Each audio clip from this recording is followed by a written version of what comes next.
الحمد لله الذي هدانا لهذا، الحمد لله الذي هدانا لدينه الذي ارتضى وسبيله الذي اصطفى، ونصرنا لما يوجب زلفة لديه والوصول إليه، فأمرنا لأداء فرض الجمعات وما وجب علينا فيها من الطاعات، وقسمه لها من العطاء في يوم الجزاء إنه هو العزيز الحكيم. اللهم صل على محمد وآل محمد أوصيكم عباد الله ونفسي بتقوى الله. أما بعد فأعوذ بالله من الشيطان اللعين الرجيم. بسم الله الرحمن الرحيم. فمن يبتغي غير الإسلام دينا فلن يقبل منه. سب اپنا بہت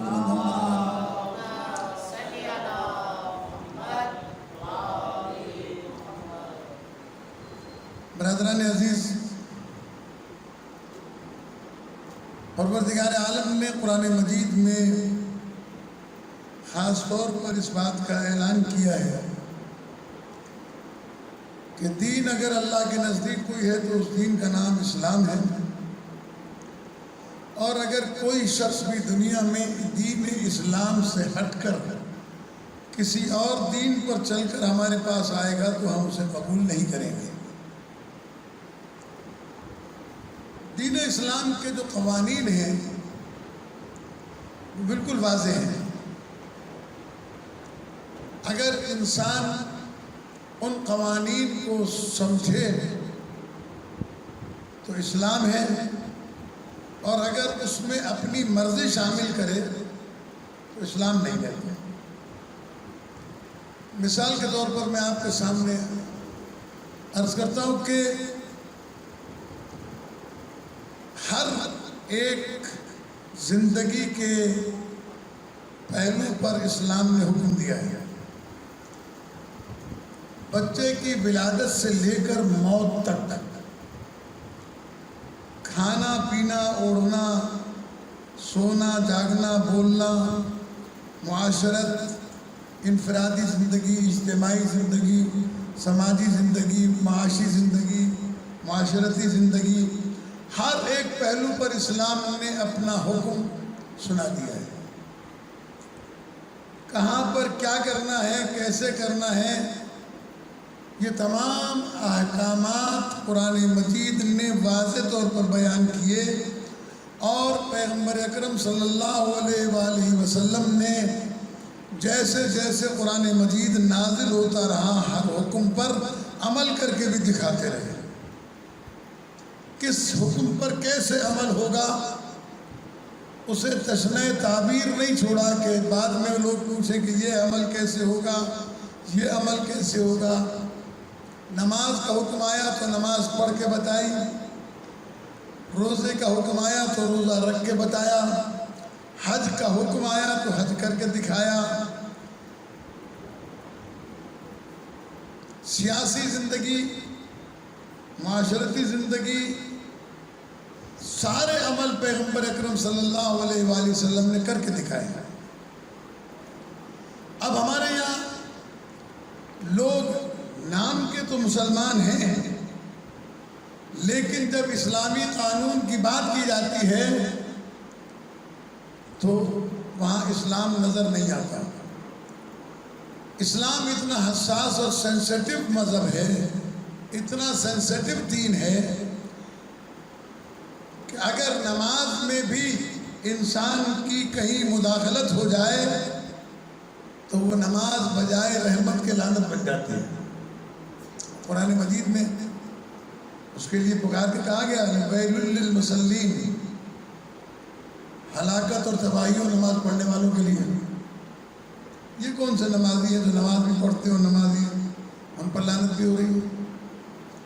جہاں قرآن مجید نماز کے لیے اتنی سختی کے ساتھ حکم دیتا ہے کہ اقیموا الصلاۃ ولا تکونوا من المشرکین، نماز قائم کرو اور اپنے آپ کو مشرکوں میں سے نہ بناؤ۔ یعنی نماز نہ پڑھنے والے کو مشرک سے تشبیہ دی گئی ہے۔ انسان کے پاس اپنا اسلام ثابت کرنے کے لیے ایک عمل ہے جس کا نام ہے نماز۔ جو نماز نہیں پڑھتا ہے وہ مشرکوں سے مشابہت رکھتا ہے۔ قرآن مجید کی آیت ہے، یہ کسی مولوی کا فتویٰ نہیں ہے۔ اقیموا الصلاۃ ولا تکونوا من المشرکین، نماز قائم کرو، نماز پڑھو اور مشرکوں میں سے نہ بنو۔ جہاں اتنی سختی کے ساتھ نماز کا حکم ہے، پھر مسلسل نماز کے بارے میں تاکید قرآن مجید کے اندر کی گئی۔ یا ایھا الذین آمنوا اقیموا الصلاۃ، اے ایمان والو نماز قائم کرو اور زکوٰۃ ادا کرو، اے ایمان والو نماز پڑھو اور زکوٰۃ ادا کرو۔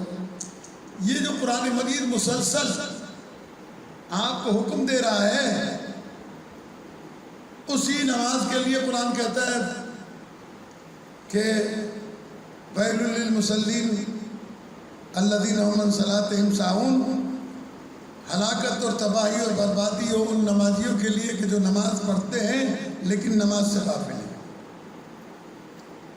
تو عمل نماز انجام دینا اور ہے، اور نماز کیوں پڑھی جا رہی ہے؟ اگر لوگ دنیا کو دکھانے کے لیے نماز پڑھ رہے ہیں تو یہ نماز پڑھنا شرک ہے۔ بظاہر دوسرا آدمی دیکھ کے یہ سمجھے گا کہ یہ نماز ہو رہی ہے، لیکن یہ نماز نہیں ہو رہی ہے۔ جو لوگوں کو دکھانے کے لیے ہو رہی ہے ریا الناس، وہ نماز نہیں ہے۔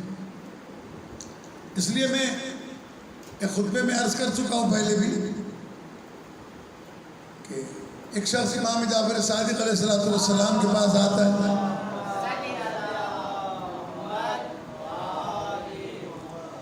اور کہتا ہے کہ مولا میں نے دیکھا کہ لوگ نماز بھی پڑھتے ہیں اور نماز کے بعد گناہ بھی کرتے ہیں، برائیاں بھی کرتے ہیں، تو میری سمجھ میں یہ بات نہیں آ رہی، جبکہ قرآن مجید کہتا ہے ان الصلاۃ تنہی عن الفحشاء والمنکر، نماز برائیوں سے اور بری باتوں سے روکتی ہے، بغاوت سے روکتی ہے۔ تو یہ کیسے ممکن ہے کہ نماز بھی پڑھتا ہو اور گناہ بھی کرتا ہو؟ نماز بھی پڑھے سود بھی کھائے، نماز بھی پڑھے رشوت بھی کھائے، نماز بھی پڑھے زنا بھی کرے، نماز بھی پڑھے شراب بھی پیے، نماز بھی پڑھے جھوٹ بھی بولے، نماز بھی پڑھے دنیا کو دھوکہ بھی دے، نماز بھی پڑھے غیبت بھی کرے، یہ کیا ہے؟ تو امام علیہ السلام نے ارشاد فرمایا کہ یاد رکھو، یا تو وہ نماز نہیں ہے جسے تم نماز سمجھ رہے ہو، یا پھر وہ برائی نہیں ہے جسے تم برائی سمجھ رہے ہو، اس لیے کہ نماز اور برائی یہ دونوں ایک ساتھ جمع ہو ہی نہیں سکتے۔ سرکار ختمی مرتبہ صلی اللہ علیہ وآلہ وسلم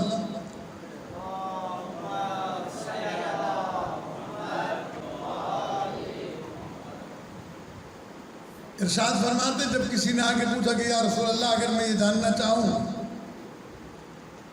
کہ میری نماز قبول ہو رہی ہے یا نہیں ہو رہی، اس کے لیے پیمانہ کیا ہے کہ نماز میری قبول ہو رہی ہے یا نہیں ہو رہی ہے؟ کیسے پتہ چلے گا کہ میری نماز قبول ہوئی یا میری نماز قبول نہیں ہوئی؟ سرکار ختمی مرتبہ نے ارشاد فرمایا کہ دیکھو، ایک نماز کے بعد دوسری نماز کے درمیان میں جو روٹین میں معمول میں عادتاً جو گناہ کرتے ہو، اگر ان گناہوں میں کمی واقع ہو رہی ہے تو سمجھو کہ تمہاری نماز قبول ہو رہی ہے، اور اگر تم as it is routine life کے اندر وہ سارے گناہ کر رہے ہو جو روزانہ کرتے ہو تو پھر سمجھو کہ تمہاری نماز ہوا میں معلق ہے، قبول نہیں ہے۔ حقوق اللہ کے ہوں، حقوق بندگان خدا کے ہوں، نماز کو ادا کرنے کے لیے آپ پر جو فرائض رکھے گئے ہیں کہ میں نماز پڑھتا ہوں پھر باقی مجھے سب معاف ہے، ایسا نہیں ہے۔ اگر بندگان خدا کے حقوق کو پامال کر کے نماز پڑھتا ہے، صلہ رحمی نہیں کرتا، مثلا جن عزیز و اقارب سے انسان کو صلہ رحمی کرنے کا حکم ہے، صلہ رحم کا مطلب کیا ہے؟ وہ عزیز اور رشتہ دار جن کی خبرگیری کرنا، جن سے تعلقات قائم رکھنا، قرآن مجید نے جس کا حکم دیا ہے، اگر انسان صلہ رحمی نہیں کرتا تو قرآن مجید کہتا ہے کہ وہ ملعون ہے۔ تو جس پر اللہ لعنت کرے وہ ساری زندگی بھی نمازیں پڑھتا رہے تو وہ نمازیں بیکار کی ہیں۔ اس لیے کہ صلہ رحمی کرنا، معصوم سے پوچھا کہ کم سے کم صلہ رحمی کتنی ہونی چاہیے؟ آپ نے فرمایا کم سے کم سلام کرنا۔ ایک نوجوان چلے امام جعفر صادق علیہ السلام کے پاس آئے،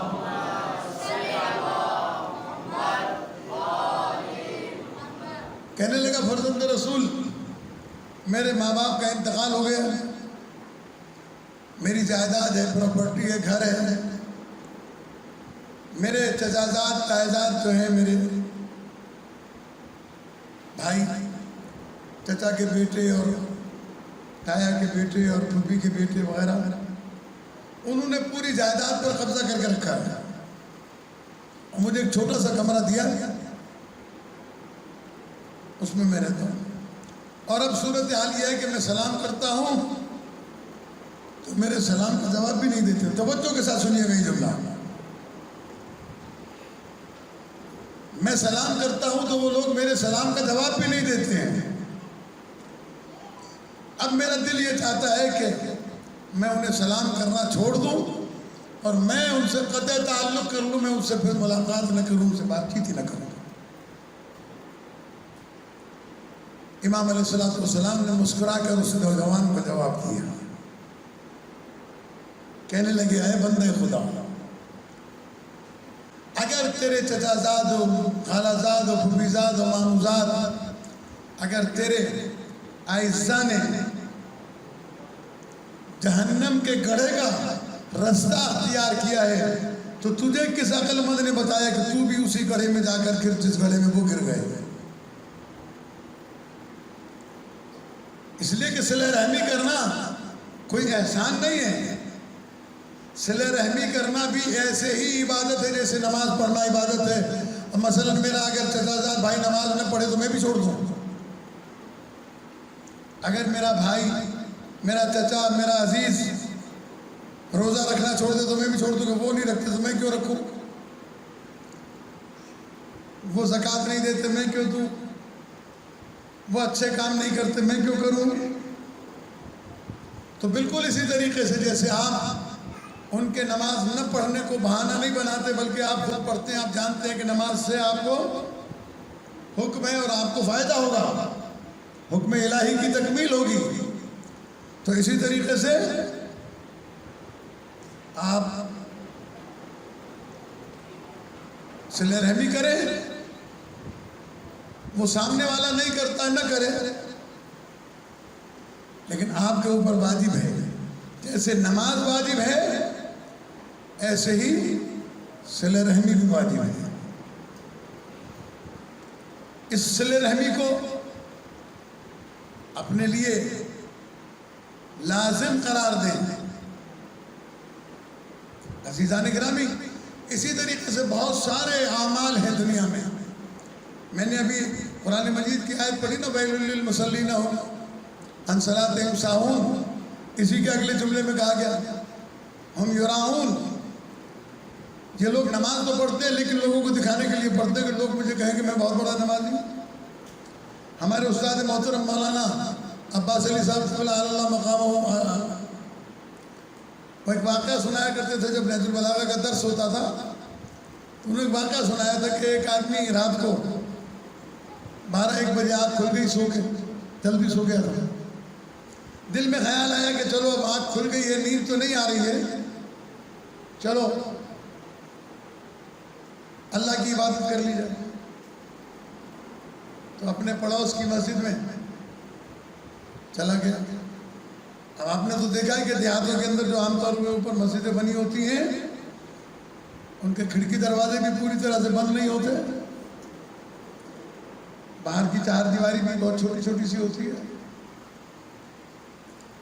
مسجد میں چلا گیا، نماز پڑھنی شروع کی، 2 رکعت نماز پڑھتا ہوں اللہ کے لیے قربت اللہ، اللہ اکبر اللہ اکبر اللہ اکبر، 1 نماز 2 نماز 4 نماز 6 نماز، اتفاق سے بادل آ گئے، برسات شروع ہو گئی تو شہر کی ایک آوارہ کتیا، رول کتی، اسے پناہ چاہیے تھی بارش سے، وہ مسجد میں گھس گئی اور آ کے کونے کے اندر دبک کے بیٹھ گئی۔ اس کے کانوں میں اس کے آنے کی آواز آ گئی کہ کوئی آیا ہے، اس نے مڑ کے نہیں دیکھا کہ کون آیا ہے، ادھر ادھر نہیں دیکھا، لیکن اس کے کانوں میں آواز آئی کہ کوئی آیا ہے۔ تو ابھی تک تو یہ نماز پڑھ رہا تھا اللہ کے لیے، اب اس نے اپنی سپیڈ تیز کر دی اور فجر تک نمازیں پڑھتا رہا۔ جب دن نکلا اور اس نے کندھا موڑ کے دیکھا تو وہاں کوئی اور نمازی نہیں تھا، وہ کتیا چھپی ہوئی بیٹھی تھی۔ تو سر پکڑ کے بیٹھ گیا، رونے لگا، کہا میں کتنا بد نصیب ہوں کہ وہ نماز جو اللہ کے لیے پڑھی جانی تھی میں کتیا کے لیے پڑھ رہا تھا کہ یہ صبح کو شہر میں میرے لیے جو ہے لوگوں کو بتائے گی کہ فلاں آدمی تو بڑا نمازی ہے، آدھی رات کو مسجد میں جا کے نماز پڑھتا ہے، پڑھو نمازی پڑھو پرہیزگار۔ کہ اللہ میں نے اپنی قسمت پھوڑ لی کہ ساری رات عبادت بھی کرتا رہا لیکن ایک کتیا کے لیے نماز پڑھتا رہا، اللہ کے لیے نہیں پڑھے۔ اس لیے اسلام کہتا ہے کہ جس عمل میں تمہاری اپنی مرضی شامل ہو جائے وہ عمل اللہ کے لیے نہیں ہوتا۔ آپ سنتے بھی ہیں اور اس کو سمجھنے کی کوشش کریں کہ جنگ خندق میں عامر ابن عبد ود کے سینے پر مولا کائنات اس کو گرا کر سوار ہو گئے اور چاہتے تھے کہ اسے قتل کریں۔ اس نے اپنی جان بچانے کے لیے مولا کائنات کے منہ پر تھوک دیا، نواب دہن پھینکا، علی علیہ السلام نے اس کا سینہ چھوڑ دیا۔ تھوڑی دیر کے لیے الگ کھڑے ہو گئے۔ وہ جو مسلمان دور سے امیر المومنین علیہ السلام کی اس عمل کو دیکھ رہے تھے بڑے حیران ہوئے کہ اتنی مشکل سے اتنے بڑے بہادر کو، اتنے بڑے پہلوان کو علی علیہ السلام نے زمین پر گرایا اور اب قتل کرنے کی باری آئی تو سینے سے الگ ہو کر کھڑے ہو گئے۔ آخر وجہ کیا ہے؟ تھوڑی دیر کے بعد مولا کائنات نے اس کا سر قلم کیا اور جب مولا کائنات پیغمبر کے پاس وہ سر لے کر آ رہے تھے تو رستے میں اصحاب کرام رضوان اللہ تعالی علیہم نے پوچھا کہ یا علی کیا ہوا تھا کہ آپ نے اس کے سینے سے اتر کر اسے چھوڑ دیا؟ تو مولا کائنات نے ایک جملہ کہا اور یہ شیعان حیدر کرار کے لیے خاص طور پر نمونہ عمل ہونا چاہیے یہ جملہ۔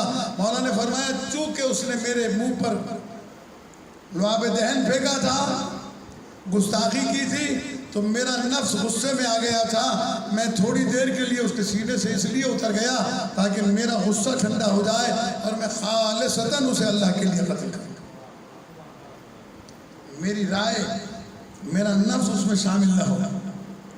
اگر اس وقت میں اسے قتل کر دیتا تو اللہ کی رضا کے ساتھ ساتھ میری اپنی مرضی بھی اس میں شامل ہو جاتی، لہذا میں سینے سے اتر گیا۔ بس یہی عمل ہمارے لیے نمونہ عمل ہے کہ ہم اپنی زندگی کے اندر ازدواجی مسائل ہوں، ہمارے یہاں شادیاں ہوتی ہیں، اس میں شریعت کتنی ہوتی ہے؟ 1% بھی نہیں۔ اگر نکاح کو الگ کر دیں تو کہاں ہے شریعت؟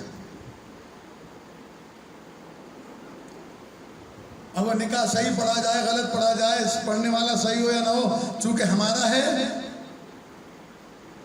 معتبر ہے نہیں ہے، کیونکہ ہمیں خود بھی نہیں آتا۔ بالکل اسی طریقے سے جیسے کہ میں نے عرض کیا تھا کسی موقع پر کہ ایک مسلمان پہلوان کو ایک ہندو کمزور جنگل میں ہاتھ آ گیا تو لاٹھی اٹھا کر کھڑا ہو گیا، کہنے لگا کلمہ پڑھ۔ اس نے کہا بھائی میں ہندو ہوں، میں کیا کلمہ پڑھوں؟ کہنے لگا نہیں کلمہ نہیں پڑھے گا میں تیرا سر پھوڑ دوں گا.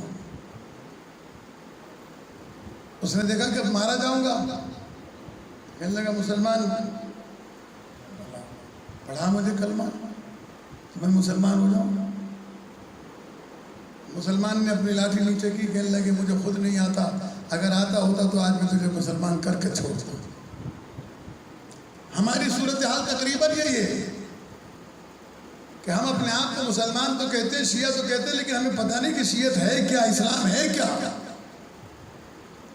ہم اپنی ازدواجی زندگی کے اندر, خوشیوں کے اندر کبھی بھی کسی عالم کے پاس جا کے نہیں پوچھتے کہ ہمیں کیا کرنا چاہیے اور کیا نہیں کرنا چاہیے. ہمارے ہاں موت ہو جائے اس میں بھی نماز جنازہ اور غسل و کفن کے علاوہ باقی سارے رسومات ہم اپنے کرتے ہیں, انجام دیتے ہیں.